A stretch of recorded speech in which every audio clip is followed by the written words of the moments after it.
Hello and welcome again sa isa pang episode ng Truly Happy One. Medyo nalilito ka ba kung paano mag-decide, no? Paano nga ba, ano ba, bias ba yung iyong mga decisions, no? Yun yung i-discuss natin ngayon sa episode dito sa Truly Happy One. Ako po si Eric Calugdan, together with us is Sir Enrico Garcia, no? I used to be an IT consultant for Unisys and then after that put up my own company called Infotext. Right now, I'm also part of Philpax as CIO and also the CTO of Sante. You can call me a serial entrepreneur. Sir Enrico, on the other hand, used to be the retail operations manager of Shell and then became the country manager of Herbalife. After Herbalife, he became the director of operations of Avon and he also became one of the board of directors of the Direct Selling Association of the Philippines. Now he is a mindset coach and also the director for international operations of Sante. Ayan. And mga months back, no? Actually, 1 year na pala. More than a year back, no? In-approach ako ni Sir Enrico and sabi niya, Eric, ano bang pwede natin gawin para tulungan itong ating mga kababayan na hindi na lang puro bad news na lang, puro stats na lang na ilan na yung may virus o ilan na yung mga napatay. May ibang option naman, no, na good news naman or maiba yung mindset ng ating mga Pilipino at dyan po nabuo ang Truly Happy One. No? We do this every Saturdays at 5 p.m. via Facebook Live and YouTube Live. So para wala kayong ma-miss, make sure na mag-subscribe na po kayo or mag-join sa ating Facebook group. No? Ang dinidiscuss natin paano ba na tayo rin, no, maging world-class Pinoy. Diba? And before tayo pumunta sa ating main topic, let us know where you are watching from. Type nyo po dyan sa chat section sa Facebook or comment section sa Facebook or chat sa YouTube. Also, kung may mga questions kayo, this is an interactive session. If you have questions, type nyo lang dyan sa comments or chat, or if you have feedback, no, type nyo lang din. And don't hesitate na rin to like, comment, tag your friends na sa tingin yung confused ngayon sa kanilang mga kailangan desisyonan, no? Tag nyo sila dito or sa comments, no? And share nyo na rin yung video sa kanila. And of course, subscribe na rin. Ayan. So may nanonood po sa atin, sabi present from Facebook. Ayan. Oh, Thank you wow. po for watching. Ayan. So ang topic natin today is how do you make sound decisions? Ayan. Michael Alunan is watching us, Sir Enrico. Ayan. Hello Oh, po, Sir thank Mike. you. Yes, Michael. Good to see you. Yeah. So, making sound decisions. Tungkol saan, Sir Enrico? Okay. Good afternoon, Eric, and of course to our viewers dito. Maan. Hello. Man is watching. Yeah. Yes. Thank you. Thank you for coming on board. So, diba, we tend to make decisions, diba, and then later on, diba, we look back at the decision as the basis for future decisions, diba? So, nung ginawa ko to, ito yung naging resulta. Therefore, I use that now as my basis for future decisions.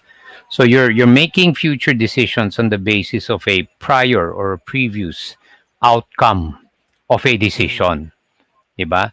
Now, merong interesting ano dito yung tinatawag niyang outcome bias, okay? And we will show the slides. So basically, ang sinasabi niya is you should not evaluate the quality of a decision based on the outcome. Okay? Especially after.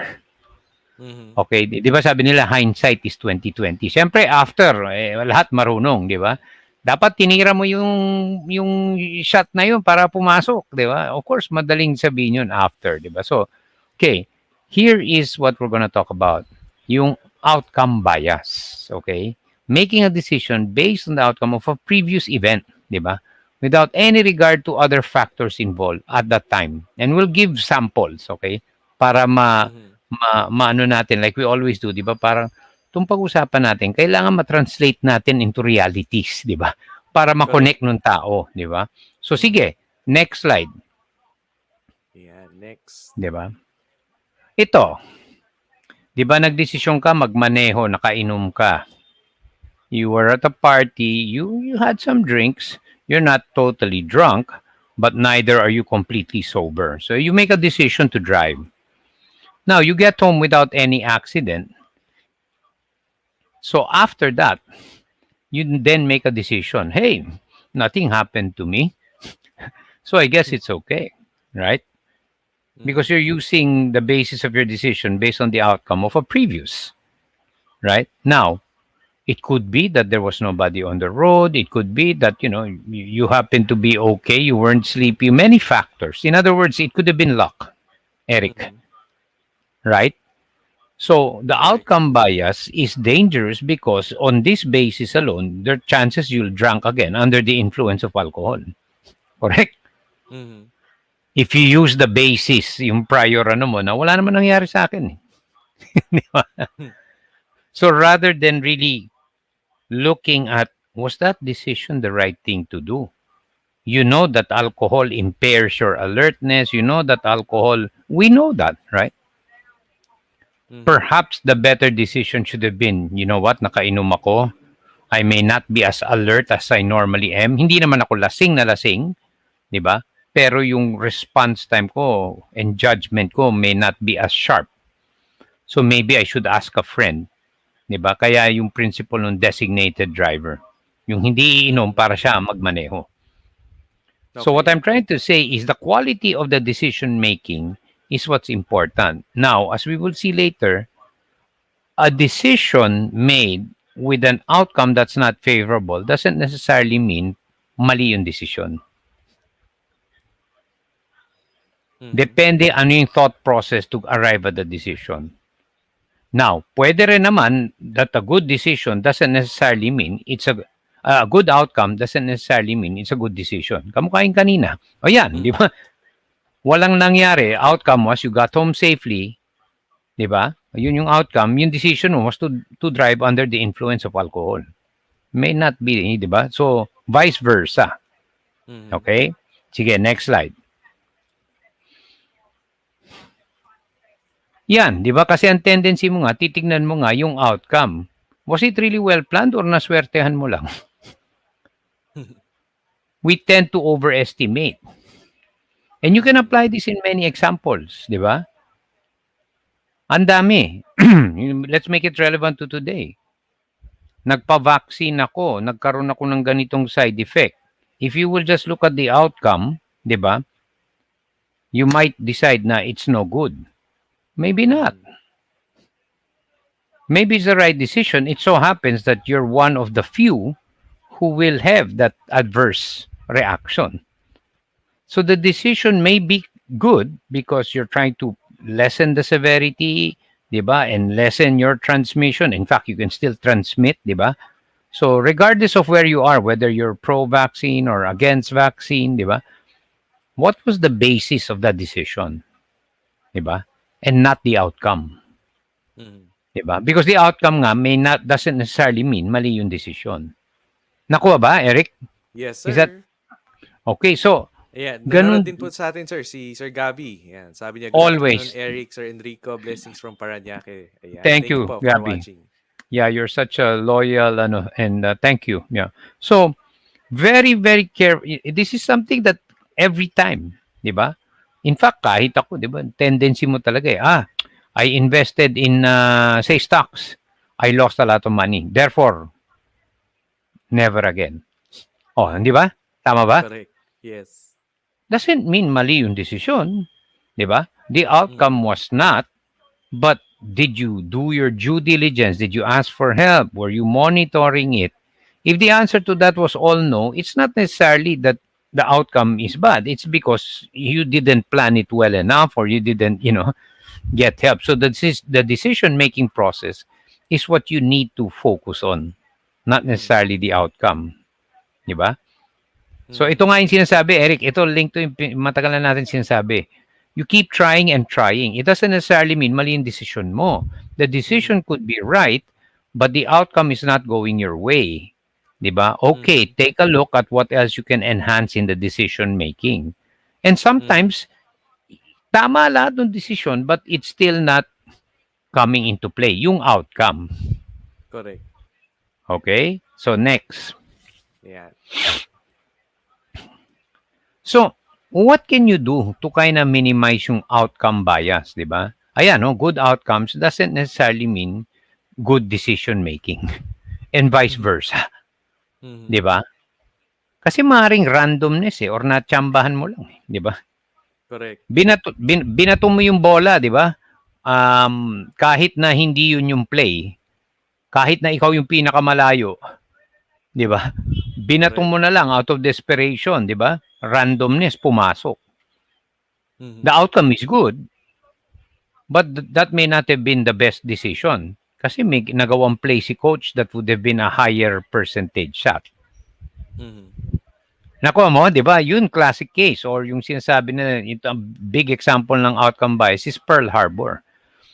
Some are too young, di ba? In the Second Mhm. World War, the Japanese did what most thought was unthinkable. To attack the naval base ng US. Yung talagang nandun lahat the entire Pacific Fleet was there. Lahat ng aircraft carrier. It was almost unthinkable today. Mhm. But at that time, there were signs.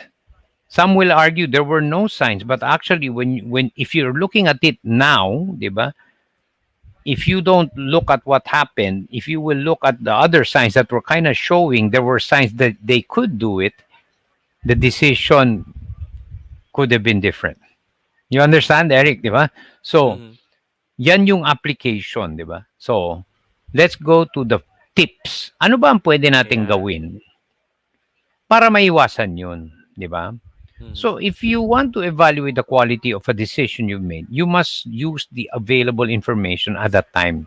You filter out everything you knew about it post-event. So, ibig sabihin, you made a decision, may outcome siya. Wag mo muna i-factor in yung outcome na alam mo na ngayon. Di Mhm. ba? Kunyari, nagdi-decision tayo ngayon, papasok ba ako into last mile delivery during this pandemic? Di ba? Kunyari, you're making that decision now, di ba? Yeah. Ang mas importante is, okay, but why should I do that? How will I be different? In other words, all yung parts of the decision, dinaanan mo. And that may have Mhm. been the good decision. Now, the outcome may not be favorable. But it doesn't mean mali yung decision mo. Or pwedeng baliktad. Pasok nga tayo dito with by pure luck, gumanda yung lumaki yung Yung negosyo mo. decision. Oo. Oh, by pure luck. Sige Mhm. nga. Sige lang, I'll just try this, di ba? Without any, no due diligence, no, doing what you need to do. Nakuha mo Mhm. yan, Eric, di ba? Yun yung, di ba? So, a bad Yeah. result does not automatically indicate a bad decision and vice versa. Di ba? Ang Mhm. importante dito is really to focus on the decision-making process where your reasons rational and understandable at that time. Mhm. Okay? So, let's go back to a simple example. Di ba? Yung mamaneho ka nang nakainom ka. Mhm. Di ba? Uh-huh. Alam mo na naman, di ba, na ano yung pinag-usapan natin kanina. Therefore, di ba, the better decision is have someone drive you or magpasundo ka na lang. Mhm. 'Di ba? Naging service 'yun, 'di ba? Grab ba 'yun? Yung pag Yung napasobra ka ng inom, chauffeur. o Oo. yun ba 'yun? Yung napasobra ka ng inom, Yeah. Meron actually ang kaming kakilala doon si Lifeline membership. Meron oh, silang yun. ganun na That's the one. service. Yes, yes, tama Yes. ka. Lifeline, that's the one. Oo. Napasobra Yeah. ka for your safety, just call Tawag ka their sa service. kanila. Yes. Oh, Sila yung that magdadrive para sa inyo. that's the smarter thing to do. Mhm. Tama 'yun, 'di ba? Kasi nakainom ka eh. Hindi naman problema yung uminom ka. Napasobra, Mhm. napasaya, of course. Pero yung Correct. decision making mo, 'di ba? Mas tama 'yun. O nga para safety tayo, 'di ba? Hindi ko na kaya Mhm. mag-drive. Either matulog ka na lang doon, 'di ba? Or magpasundo ka katulad noon, 'di ba? Mhm. 'Di ba? Instead of attempting to drive. And then Tama. lalo na kung natsambahan mo, wala nangyari, anak ko, lalakas ang loob mo. The same thing with people who exercise. And ito, yung mga, lalo na yung extreme sports. Mhm. Ito yung irony, Eric, eh. Lalo na kung wala silang problema, you tend to think you're invincible. How many people, lalo na nung height nung triathlon, it's not the sport, but you had people, executives, a guy from India, Citibank, and another company in India rin, they eventually died. Paano? They were training so hard, would sleep 3 hours or 4 hours. Ay, mahirap Oh, yan. heart Mhm. attack. early During the 40s. triathlon? Hindi, he was carrying a full-time job, CEO siya, Okay. Okay. and then pushing both ends, 'di ba? Ibig sabihin, Mhm. matutulog siya, man, lakas ako eh. I'm a triathlete. 3 to 4 Mhm. hours ang matulog. I can run, swim. They would train like three, Hmm. 4 hours, then high stress. Then Mhm. sigurado nutrition wasn't too good. Ayun, patay. Hmm. 'Di ba? Now, maraming sabi, eh siya yun, ako, ginawa ko yun, hindi naman ako. Is it wise? That's my point, 'di ba? You know it's not, 'di Oo. ba? Because you have to Mhm. give the body time to recover, all those things. Mhm. So yun yung pinag-uusapan natin dito. I don't know if Correct. that Ayan. helps our business people and even people who work. So, Ayan. So nanonood po sa atin, sir, si Ana V. Salvador, VNG, and uy, yung dad wow. ko, si Jun Kalagdan, watching us. Ayan. Uy, Thank you po Tito, for watching. kumusta? Thank you for watching. Yes. Ayan. May comment po si Sir Michael Alunan. Sabi niya, making decisions on outcome bias based on the past is not ano, so Uh, indeed. Not so I, good. I Yun ba guess, siguro yeah. ibig sabihin niya? Maybe, Better yeah. stick to your vision and goals, which are anchored on the future. Outcome bias is shackled by the past. Better focus on the future, not the past, as it is likely to gain income and outcome bias. Yeah. Yan. So, importante lang talaga is yung decision making, 'di ba? Mhm. Yun nga, 'di ba? So, this is a good guide for everyone. That's why we made it a topic. Mhm. Kunyari, you went into business and then hindi nag-click. Therefore, I'm not entrepreneur. Maybe, Mhm. maybe not. Correct. Did you do your due diligence? Did you ask for help? Did you scan the environment? Did you understand at that time what was at play? 'Di ba? Mhm. If you At didn't do sinunod that, mo ba yung mga correct, sinasabing dapat mong gawin at hindi correct, ka masyadong ma-pride? 'Di ba? correct, Usually, yun yung nagiging problem eh. Ayan. correct. Sabi ni Sir Philip ko, watching din. Good afternoon po, sabi niya. Good Si Sir afternoon, Philip. Gab, sabi niya, Uber driver. Hindi ko sure kung may ganong service. Pero kung meron man, parang ganon siya. No? So you call up a chauffeur or a driver No, you're right, Eric. para I saw i-drive. the ad of Lifeline. Kasi Yes, yes. meron ako so yung Lifeline, pinadan. Sabi ko, "Ang galing nito. Ang ganda ng ad nila. Yung Oo. you've had a little too much and it's nice that you enjoyed. But yeah, you have now a problem which is can and should you drive? Correct, correct. 'Di Sabi ba? ni Sir Marvin Da Silva, hello brothers watching from flooded QC area. Oo nga, Oh init-init my po goodness. tayo. Malakas Oh, ang Marvin. ulan pa rin, pangatlong Sobra. araw na, at baha Grabe. all over. Ayan, Buena Face Grabe. watching. Sabi niya, hello po, watching from Mandaluyong. Ayan, Hello, yeah. sabi ni Sir Gabi, good takeaway. Bad outcome may not necessarily be a bad decision. Decision making is a rational exercise. Actual outcome will have other factors involved that may be considered as risk. Hashtag Correct. faith. Correct. Ayan. Correct, Gabi, 'di ba? So you've done your homework, you've done everything, and then just the turn of events. Like look at the Tokyo Olympics, 'di ba? Can you imagine that, 'di ba? Mm. So they did everything prepared long term 'di ba? Inayos na lahat and then you have a curveball in 'di ba? Mm. Yung sinasabi na okay, eto na postpone 2020 naging 2021. Now Mm. there's great debate whether it's smart or wise to continue with it, 'di ba? Mm. So may mga iba diyan, ayan kita mo may nag-positive. That may not Mm. necessarily be due to that, 'di ba? So, Baka may iba those pang are dahilan. yeah, those are classic examples. Yung sinabi nga ni Gabi, 'di ba? Yun nga, it's not the outcome doesn't necessarily mean mali yung desisyon. Kunyari, Correct. basketball, na-device yung play. You have to take a three-point shot. Nasunod yung play. Mm. Nagkaroon ka ng open look. Tinira mo, hindi pumasok. The decision to do that may have been correct based on everything, but the outcome, hindi pumasok. Mm. It happens. Oh, of course. Oo, 'Di wala ba? namang 100% na sure, 'di ba? Correct. Ayan. May Correct. question si Buenafe pa. Sabi niya, is gut feeling a good or reliable basis for a sound decision making? It certainly is part of the equation kasi after you've looked at everything, meron yan yung siyempre, ano yung intuition mo.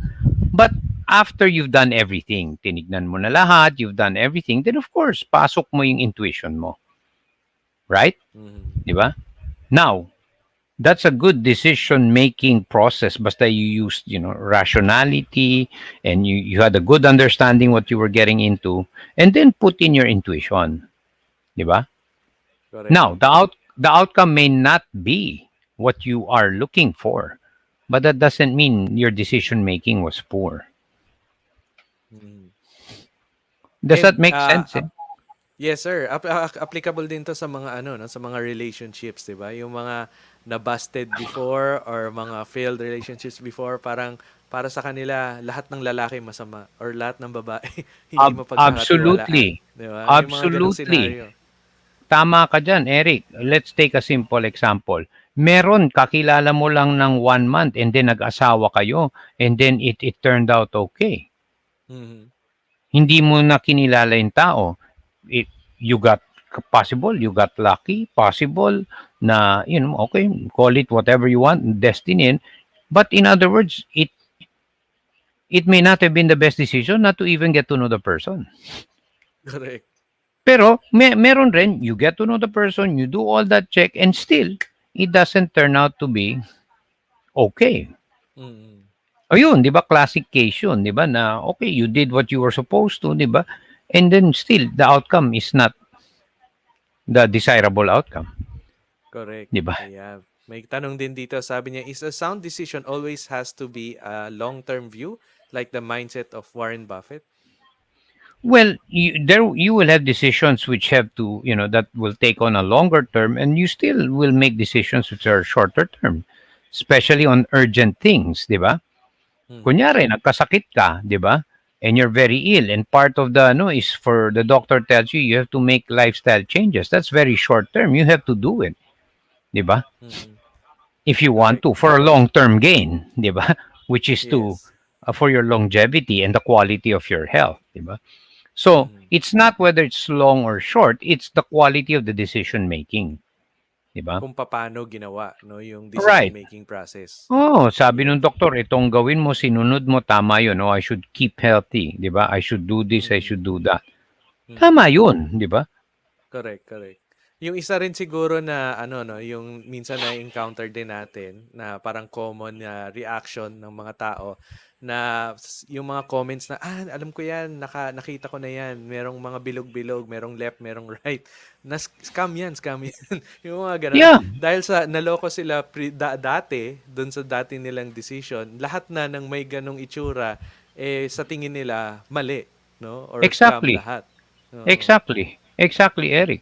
And in that Mm. industry, and yet meron naman baliktad, chinek na nila, nag-due diligence sila, and still, it can also happen that hindi nila problema, it's the company that decides not to do the right thing. Mhm. Correct. So yun yung classic, eh, di ba? Malinaw na by now. In fact, actually, salamat, pati ako in the course of our discussion, Oo. lumilinaw na sa akin. Really, it's the critical thinking. Ito yung pinag-uusapan natin. Yung, okay, papasukin ko to, okay, ano ba yung mga dapat ko tignan, ano ba yung dapat kong, di ba, alamin, and then, okay, now that I have that information, okay, timing, parang okay, di ba? Mhm. But it doesn't guarantee the outcome you want. Pero the decision making, okay, di Correct. ba? Correct. Ayan. Evelyn Castañeda is watching us from Manila. Hello, Thank you po Evelyn. for watching. Take And may care of your question eyes. dito. Sabi niya, what if I got the feeling but I don't have the gut feeling for it? Kung sa Pilipino, ano to? Okay, Ako'y okay, okay okay. pakiramdam ko pero kutob ko hindi. How do you make sound decision given conflicts, dilemmas, ironies, etc.? Well, again, it's the same process, 'di ba? May kutob ka, may pakiramdam ka, whatever you want to call it, 'di ba? And at the end of the day, of course, you follow that. It doesn't necessarily mean it's bad, 'di ba? But challenge yourself to, did I really use rational, a rational process? Again, I'm not saying kutob, gut feel, or whatever you want to call it is not good. You do the rational part and then you put in your gut feel, 'di ba? Like, for example, di ba, I was, sabi ko, oh, chinek ko na to, chinek ko na yan. Pero at the end, it just doesn't sit well with me. Parang, I know rationally ginawa ko na and parang hindi okay yung feeling ko. And you can decide to follow that. There's nothing wrong, 'di ba? Correct. So you just it's do what you have to do to make a sound decision, 'di ba? So Mhm. mas importante yung process. Don't be yung sabi nga ni Eric, on the basis of the outcome, that becomes the basis of your decision making in the future. Yun Correct. nga yung Ayan. outcome bias eh. Oo. Sir, si Rene Convento is watching us also. Thank you. Thank you Uy, for watching. Mr. Rene Convento, I always like to see and hear you. Good. Thank you for watching us. Ayan. Question. Quick decisions without much conscious thoughts are good, but slower and logical decisions making is better to apply, especially when a time to analyze is needed. Yeah. Ayan. Tama. Of course, hindi naman pwedeng you just analysis paralysis, 'di ba? At some Mhm. point, you have to take 'di ba? Basta ang importante lang, 'di ba? Let's keep it simple, 'di ba? Yung yun nga, pa-party ako. Alam ko iinom ako dahil reunion. Eh pwede kailangan naman mag-socialize ka, 'di ba? So, 'di ba? And allow yourself some of that. But you can make a decision like, pare, pahiram naman nung driver, medyo napasobra yung inom ko. Or pare, pahatid mo na lang ko. Or pare, kukuha na lang ako grab, iiwan ko na lang yung kotse ko dito ha, kasi nakainom ako eh. Or pare, pwede ba matulog na lang ako dito? See, yun yung decision making. In other words, you know, if I try to drive, I can get to an accident potentially. Di ba? Mhm. Mhm. So yun, very simple example yun, di ba? Yeah. Hindi, Isang hindi ako. example din siguro, sir, meron ba kayong parang example na related sa business decisions na Correct. na experience? Correct. Meron, marami. Mhm. O Mhm. ito, yung isa, Eric, kilala mo to, dito sa condo. Sabi niya, hindi, magtatayo ko restaurant. Ganito yung renta ko. Sabi ko, nasukat mo na ba yung kung kaano kalaking space mo? Kasi 30 square meters. Sabi ko, kung 30 square meters yan, na-check mo na ba how many people can stay there at one time? In other words, do you have enough people to generate the sales for you to Mhm. recover your Rent. overheads? Oo. Oh, hindi lang rent, tao, Correct. electricity. Mm. So, what I was trying to get at is, have you gone through that process? Mhm. Sabi niya, hindi, food naman yan sigurado. Sabi ko, tama ka na food, people will eat, but are you sure they will eat with you all the time? So, Correct. I mean, these kinds of, you should welcome that. And oo nga, no, paano ba yung, yeah, oo nga, no, there's hardly enough space. I cannot even if punong-puno yung restaurant ko, but there's only maliit yung lugar, there's only Mhm. so many people who can be there at any one time. Tama. And they're not going to be there from the time I open to the end. I only have either lunch, or brunch, lunch, merienda, dinner. Swerte ka na nun. Mm. So it's the quality of the decision, di ba? Yung parang, oh nga, no? How many times lang? Eh, 5 lang yung table ko, 4 to a table, 20 people. Yung average check or yung bill is only 1,000. So 20 times that 1,000, maybe 3 hours times twice in a day. O, maaabot ko ba yung minimum ko? So, Oo. if you go through that, it's okay. But most people don't. Mhm. Kasi nga, uy, yung kaibigan ko nagtayo ng restaurant, oh, kita mo, yumaman na siya. Oh, Copycat lang. ayun. 'Di ba? Oo.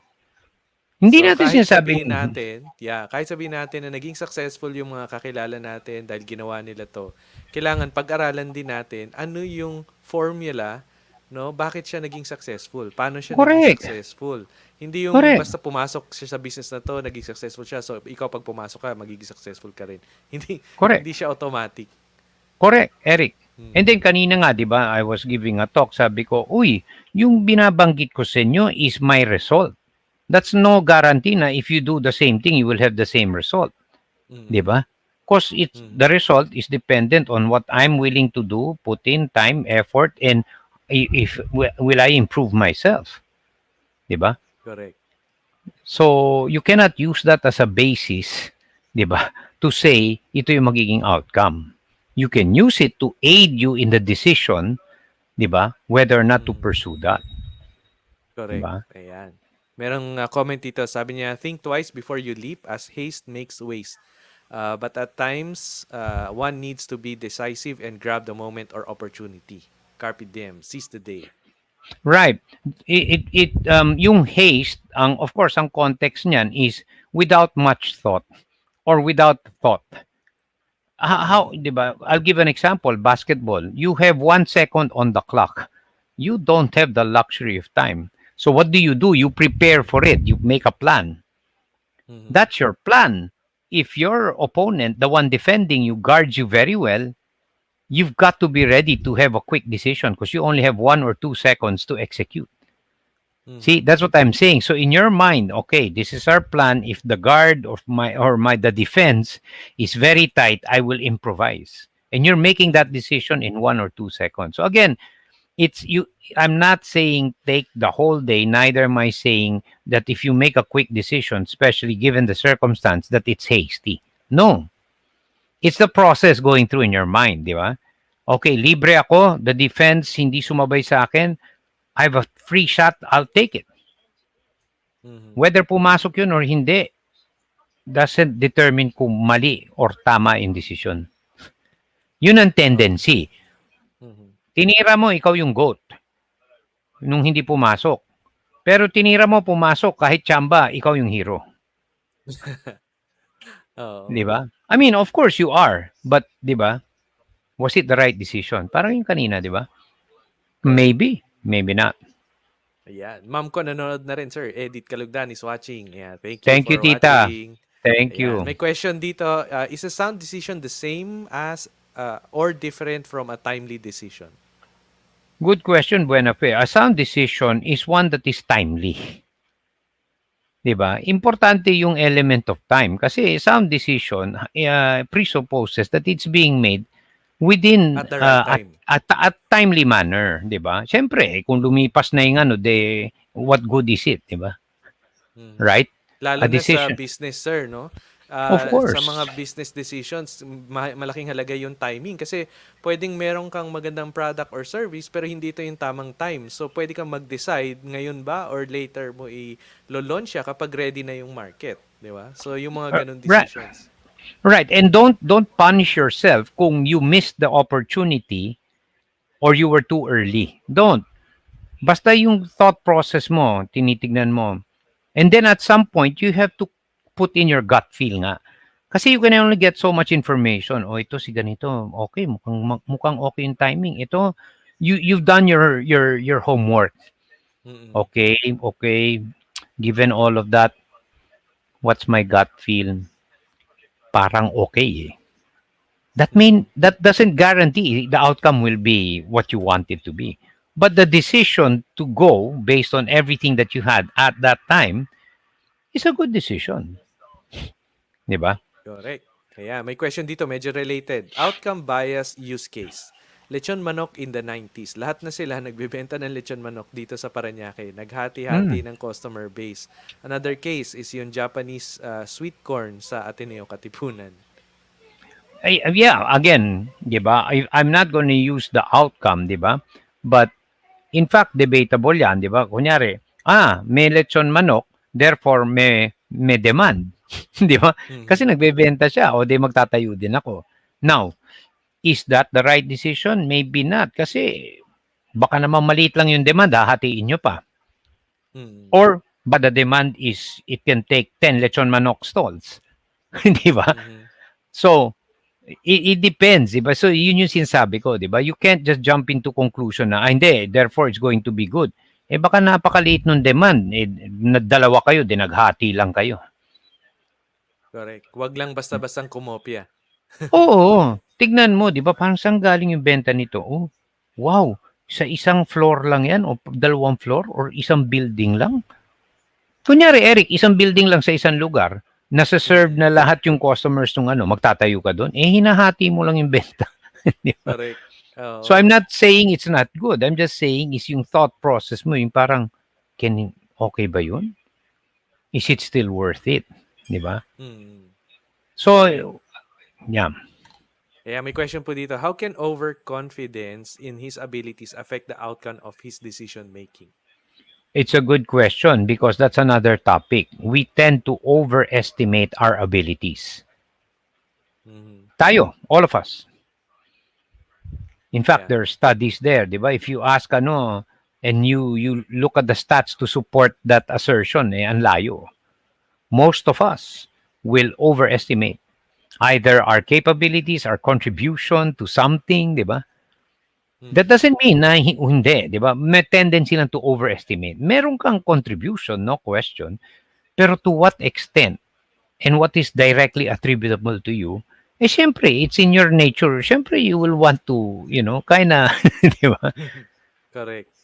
Yeah. Ayan. So, ang question natin sa ating mga viewers, ayan, what are your takeaways? Type niyo po dyan sa comment section sa Facebook or chat dyan sa YouTube. Ako, ang aking takeaway, ayan, ang aking notes.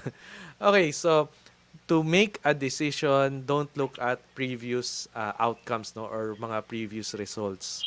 Huwag kayong magdependo na dahil sa ito yung ginawa, ito yung result, kasi hindi yon 100% guarantee na yun talaga yung magiging results, no? What you need to do is get all the available information na nandyan, lahat ng mga parameters, no? So, iba-iba yan, depende kung anong klaseng decision yung kailangan mo. Kung sa business decision yan, ano yung mga process or steps na ginamit nila, yung market, yung demand, yung product, yung price, yung cost, yung mga ganyan, yung delivery time, etc. You have to get all those information and do yung proper decision-making process na talagang i-collate lahat nitong mga information na to make a good decision. Now, yung pinaka parang pang tie it all, no, to close it all is of course prayer, no. We have to Of pray course. and pray for the right decision, the right discernment, no. And kung ano man yung magiging decision natin, again, walang 100% guarantee na kung ano yung expect natin, yun yung mangyayari. Then, kung ano yung mangyayari, then that's it. No? Kung halimbawa man na mag-fail yung ating decision, that's consider it education, not failure. No? Learn from our mistakes, pero you won't Yeah, make mistakes if you don't make a decision, 'di ba? So correct. isang problema rin talaga nakakalaban ng decision making is yung analysis paralysis. No, wag naman yung sobrang analysis, sobrang processing naman yung ginagawa. No? So we have to really balance lang talaga kung paano nga ba mag-create ng isang decision. So yan po ang aking takeaway. So ito, si Buenafe ang kanyang takeaway. Some people struggle to make a quick decision because they are not ready to face the consequences of it and tend to put it off. Ayan. Correct. Yeah, yeah, yeah. Ayan. So, kayo, Sir Enrico, ang inyong summary for our topic today. Yeah, sinabi mo yun eh. Ang ano nga eh, di ba? Just like in life with everything, simple lang to. Hindi ka pwedeng lasing na lasing. Hindi ka naman pwedeng super sober. Di ba? Mhm. So, to your point, di ba? You've got to be, di ba, yung merong konting ano, kumbaga, I'm using an analogy, di ba? Yung may konti kang buzz or may konting tama. Okay, what do I mean, di ba? You have to get information that helps you focus on the process. Diba? Did I do my part in trying to satisfy anong questions ko? Mhm. Diba? And after you've gotten information, that's all you can do. At some point, you have to make a decision. Now, the moment you made the decision, ito yung takeaway ko. Don't use the outcome of that decision for future decision. So, ay nako, hindi na ako papasok sa negosyo. Kasi Correct. yung outcome was mali. No, your decision may have been good, but the conditions in the market may not have gone your way. Your competition may have, done a better job preparing. So to your point, learn from it and then use that again in the future decision. Don't let the outcome determine your decision for future because yun nga yung outcome bias, di ba? So Correct. you look back at, Ayan. what did I do to come up with that decision? So yun, Yes. Ayan, sabi rin ni Buenafe, through research for facts and professional consultation for advice can be good actions to make a sound decision. It is also of course. important to ask for advice when making decisions in areas where one is weak. No? Sabi nga sa Proverbs 11:15, there is success in an abundance of counselors. Correct. Amen. Absolutely. That's And free for you. yan Yeah. din, Yan din ang dahilan kung bakit nandito ang Truly Happy One, no? So kung meron kayong mga questions or mga bagay na hindi clear sa inyong pag-iisip, try nyo type dyan sa comments and baka masagot natin sa mga susunod nating episodes. And para wala kayong ma-miss, make sure na mag-subscribe kayo. Click nyo lang yung subscribe button dyan sa YouTube. Okay? Now, ang next topic natin next week is the paradox of incentive. So anong konting intro dito, sir? Yeah, 'di ba? Incentives, 'di ba? Wow, it does wonders. And but also we know sometimes the incentives, some people respond to the incentive and not the intent behind the incentive, 'di ba?